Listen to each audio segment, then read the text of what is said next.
আজকে স্বাধীনতা দিবস। দেশ তো স্বাধীন হয়েই গেছে, কিন্তু মেয়েরা কি স্বাধীন হয়েছে? আজও অনেক মেয়েরা নিজের পছন্দ মতন পোশাক পরতে ভয় পায়। নিজের স্বপ্ন আর নিজের পথ বেছে নেওয়ার আগেই সমাজের কটু কথার ভয় পায়। আর সবথেকে বড় কথা, নিরাপত্তা নিয়েও চিন্তা করতে হয়। যেই স্বাধীন দেশে মেয়েরাই নিজের মতন বাঁচতে পারে না, সেখানে কিসের স্বাধীনতা? অর্থহীন প্রশ্ন উঠবেই বারবার।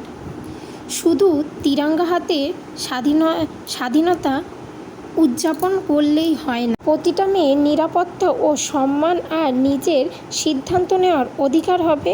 নিশ্চয়তা হলেই সত্যিকারের স্বাধীন হবে এই দেশ। সেদিনটাই হবে স্বাধীনতা দিবস। বন্দে মাতরম। যদি ভিডিওটা ভালো লাগে অবশ্যই লাইক, কমেন্ট, শেয়ার, সাবস্ক্রাইব করে দেবে। যদি কোনো ভুল ত্রুটি করে থাকি আমায় ক্ষমা করে দেবে। রাধে রাধে, হরে কৃষ্ণ।